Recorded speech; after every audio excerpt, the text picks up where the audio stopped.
యద్విద్యాం యద్విద్యామున్మీలయచ్చపి. నమస్సభాయై శ్రీ గురుభ్యో నమః.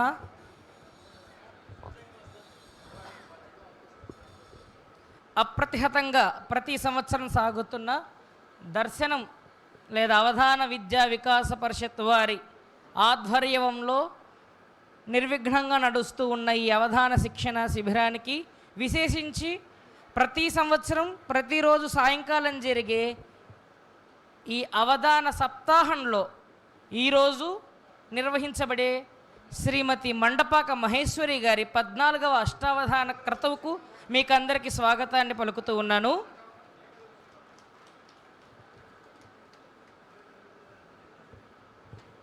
దయచేసి ఈ అవధానాన్ని నడిపించడం కోసం, వారిని ప్రశ్నలతో చక్కని పద్యాన్ని రాబట్టుకోవడం కోసం తమ ప్రశ్నను ప్రజ్ఞగా ప్రసరింపజేసే ప్రాష్టికోత్తముల్ని ఆహ్వానించుకుందాం. మొదలు దయచేసి నిషిద్ధాక్షర నిర్వహించవలసిందిగా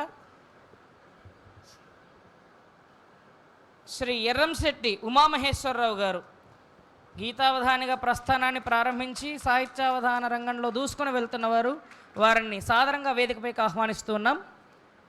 అయా స్వాగతం. సమస్య ప్రాశ్నికత్వం కొరకు శ్రీ గట్టెడి విశ్వంత్ గారు, పరిశోధన విద్యార్థి, హెచ్సియు నుంచి వచ్చారు. వారు కూడా చక్కగా అవధానాలు నిర్వహిస్తూ ఉన్నారు.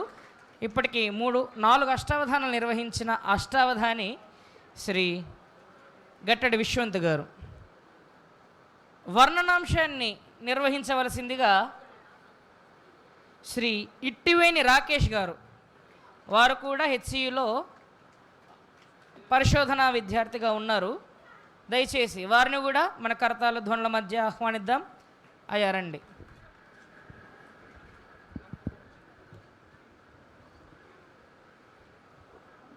వ్యస్తాక్షరాంశాన్ని నిర్వహించవలసిందిగా చిరంజీవిని అలుగుల రమ్య వారు వ్యస్తాక్ష నిర్వహిస్తారు. వీరు బహుశా ఎంఏ తెలుగు విద్యార్థిని. రండి, ఆహ్వానం. అక్కడ కూర్చో.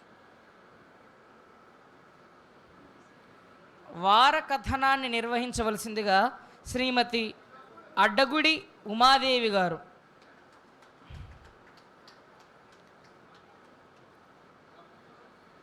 ఎవరమ్మా, మీరేనా?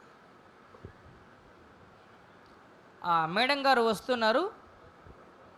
వారు వారకథనం అంశాన్ని నిర్వహిస్తారు. తరువాత ఆశు అంశాన్ని నిర్వహించవలసిందిగా చిరంజీవి సంకీర్త్య శర్మ గారిని. ఒక ఆవృతంలో ఆశు ఉంటే మరొక ఆవృతంలో ఘంటాగణన ఉంటుంది. ఘంటావధానం బంకుపల్లి రమేష్ శర్మ గారే దాన్ని నిర్వహించబోతూ ఉన్నారు. అప్రస్తుత ప్రసంగాన్ని నిర్వహించవలసిందిగా శ్రీమాన్ దండిబొట్ల దత్తాత్రేయ శర్మ గారిని ఆహ్వానిస్తున్నాం. అప్రస్తుతానికి కేర్ ఆఫ్ అడ్రస్గా ఇరు రాష్ట్రాల్లో వారు సంచరిస్తూ ఉన్నారు. వారికి స్వాగతం. ఈ సభను తన సంచాలకత్వంతో నడిపించే సారథిగా మా ముందుండి నడిపించవలసిందిగా శ్రీమాన్ బంకుపల్లి రమేష్ శర్మ గారిని ఆహ్వానిస్తూ ఉన్నాం.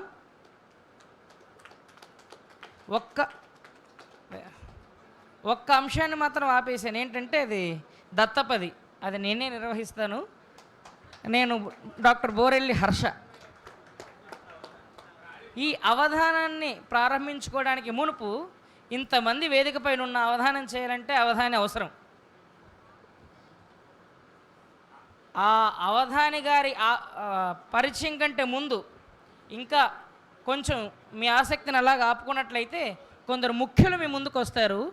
వారిని పరిచయం చేయవలసిందిగా దర్శన శర్మ గురువు గారిని ఆహ్వానిస్తూ ఉన్నాం.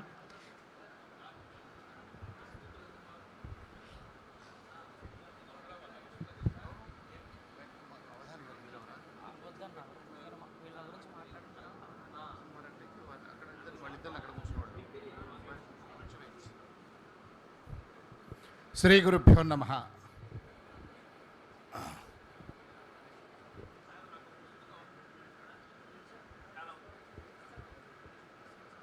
తెలుగు భాషకే సొంతమైన మహోన్నతమైనటువంటి తెలుగువారు గర్వించదగ్గ ఉత్కృష్ట సాహితీ ప్రక్రియ అవధానం. ఈ శతాబ్దంలో ఎంతోమంది అవధానులు ఇక్కడ ఏర్పాటు చేసినటువంటి చిత్రరాజంలో పెద్ద మలినాథయ్య వారి నుంచి ఈనాటి సంకీర్త్య శర్మ దాకా ఎందరెందరో సహస్రావధానులు, శతావధానులు, అష్టావధానులు వీరందరూ ఒక్కొక్క సందర్భంలో ఈ అవధాన విద్యను విశ్వవ్యాప్తం చేసి తెలుగు భాష ఔన్నత్యాన్ని పెంచితే 1990 దశకం తర్వాత అవధాన వైభవం మరింత దేదీప్యమానమైందని మనమంతా ఈ పరిస్థితిని గమనిస్తే మనం అనుకోవచ్చు. ప్రధానంగా 90వ దశకం తర్వాత భాగ్యనగరం వేదికగా ప్రతి నెల ఒక అష్టావధానం ఏర్పాటు చేయాలని మా సోదరుడు దత్తాత్రేయ శర్మ మేమంతా కలిసి దాదాపు 2 సంవత్సరాల పాటు ప్రతి వేదిక మీద ఒక అష్టావధానాన్ని ఏర్పాటు చేయడం, తర్వాత ఇదే భాగ్యనగరంలో బ్రహ్మశ్రీ మాడుగుల నాగపణి శర్మ గారి శతావధానం, ద్విశతావధానం రవీంద్ర భారతిలో, తర్వాత సహస్రావధానం, అదే సందర్భంలో మేడసాని మోహన్ గారి సహస్రావధానం, పంచ సహస్రావధానాలు, గరికపాటి నరసింహారావు గారి సహస్రావధానం, తర్వాత కడిమిళ్ళ వరప్రసాద్ గారు, కోటా లక్ష్మీ నరసింహం గారు ఇక్కడే ఉన్నారు వారి సహస్రావధానం, ఇంకా వద్దిపర్తి పద్మాకర్ గారి త్రిభాషా సహస్రావధానం, ఇలా అవధాన వైభవం వరుసగా సహస్రావధానాలతో ప్రపంచవ్యాప్తంగా సహస్రావధానులకు అవధానులకు అవధానం అంటే ఒక విశేషమైన గుర్తింపు వచ్చింది. ఈ సహస్రావధానం చేసిన అనేక మంది విద్వాంసులే ఇవాళ మహాప్రవచనకర్తలుగా కూడా ప్రపంచవ్యాప్తంగా అనేకమైనటువంటి గుర్తింపును ప్రశంసలను పొందుతూ ఉన్నారు. ఆ నేపథ్యంలో వరుసగా అవధానాలు, అష్టావధానాలకు అష్టాదశావధానాలు, శతావధానాలు అనేకం నిర్వహిస్తూనే ఈ అవధానాన్ని మనం 4 కాలాల పాటు ఆచంద్ర తారార్కంగా వచ్చే తరానికి, ఈ తరానికి, పిల్లల్లో యువతలో కూడా అవధాన విద్యను, ప్రధానంగా పద్య విద్యను నేర్పించి చిన్నారుల్లో కూడా అభిరుచిని పెంచి అనేక మందిని అవధానులుగా మార్చాలన్న సంకల్పం గురుకుల విద్యాలయ సంస్థ ప్రిన్సిపాల్గా పనిచేస్తున్న నాటి నుంచి మా సోదరుడు దత్తాత్రేయ శర్మ పరితపిస్తూ వీలైన సందర్భాల్లో వారు ఆచార్య గారు వారు కూడా గురుకుల విద్యాలయ సంస్థలో వారు తమ తమ పిల్లల చేత అష్టావధానాలు చేయించడం వారి కళాశాల స్థాయిలో నిర్వహించారు. పదవి విరమణ కాగానే దీనికి ఒక ప్రత్యేక వ్యవస్థను మనం ఏర్పాటు చేయాలని వాళ్ళ మనసులో ఉన్న ఆలోచననే కాదు, వారి శ్వాస, వారి ధ్యాస మొత్తము అవధానమే. వారు నిద్రలో కలవరిస్తున్న అవధానమే అంటారు. అలాంటి అభిరుచి వాళ్లకున్నది. వారు అవధాన విద్యా వికాస పరిషత్ అనే ఈ సంస్థను 5 ఏళ్ల క్రితం ఏర్పాటు చేసి అనేక ఏళ్లుగా తపనబడి 5 ఏళ్ల క్రితం ఏర్పాటు చేసి కేవలం వాళ్ళ పెన్షన్ డబ్బులతోనే వీరు ఇంకా పెద్దలు వీరికి తోడుగా మాకు మా ఆముదాల మురళి గారు శతావధాని, సౌజన్యమూర్తి వారు కూడా తోడై ఈ 5 సంవత్సరాలు 5 చోట్ల, మొదట బరకత్పురాలో, 2 సార్లు రామభద్ర క్షేత్రంలో మా పండరి సంతోష్ గారు చక్కని ఆతిథ్యం ఇచ్చారు. వారి వద్ద శివానందాశ్రమంలో పద్మారావు నగర్లో, 5వది ఈ Deen Dayal Nagar Saint marks grammar high స్కూల్లో మౌడూరి మల్లికార్జున శర్మ గారు ఇక్కడే ఉన్నారు. ఇలా ఒక్కొక్క సౌజన్యమూర్తి వేదికనిస్తూ సహకరిస్తూ ఈ అవధానం యొక్క వైభవాన్ని ఇలా చేయించడం కోసం అనేక విధాలుగా సహకరిస్తూ ఉన్నారు. విశేషం ఏమంటే ఇక్కడ కూర్చున్న మా డాక్టర్ బోరెల్లి శ్రీహర్ష కానీ ఇంకా చాలామంది, ఉమామహేశ్వరరావు, నిన్న అర్ధ శతావధానం చేసినటువంటి నల్లాన్ చక్రవర్తుల సంకీర్త శర్మలతో సహా ఒక 25 మంది అవధానంలో తర్ఫీదు పొందితే ఒక 15 మంది దాకా అవధానాలు చేయగలిగిన స్థాయికి వచ్చారు. ఇది 100 మందిని ఒక 10 ఏళ్లలో చేయాలన్న సంకల్పం అందరికీ ఉంది. ఆ భగవంతుడు ఈ దిశగా పూర్తి చేయాలని. విశేషం ఏమంటే గత సంవత్సరం నుంచి పండరి సంతోష్ గారి ఆతిథ్యంలో సాగిన 4వ సంవత్సరంలోనే ఈ అవధానాల పట్ల ఎంతో సౌజన్యం ప్రదర్శించే వెల్దండ నిత్యానందరావు గారు తెలుగు విశ్వవిద్యాలయం ఉపకులపతిగా వచ్చేసి ఈ అవధానానికి ఒక గుర్తింపును సాధికారత ఇచ్చేలా తెలుగు విశ్వవిద్యాలయం గుర్తిస్తుంది ఈ శిబిరాలని చెప్పి సర్టిఫికెట్లో కూడా వారి సంతకంతో వీరందరికీ అవే సర్టిఫికెట్లు ఇవ్వబోతున్నాం. భవిష్యత్తులో వారి ఉద్యోగాలకు కానీ ఇంకెప్పుడైనా ఒక సాధికారత కలిగినటువంటి విశ్వవిద్యాలయం నుంచి వచ్చిన సర్టిఫికెట్గా ఇక్కడ శిక్షణ పొందిన వీళ్ళందరికీ కలుగుతుంది.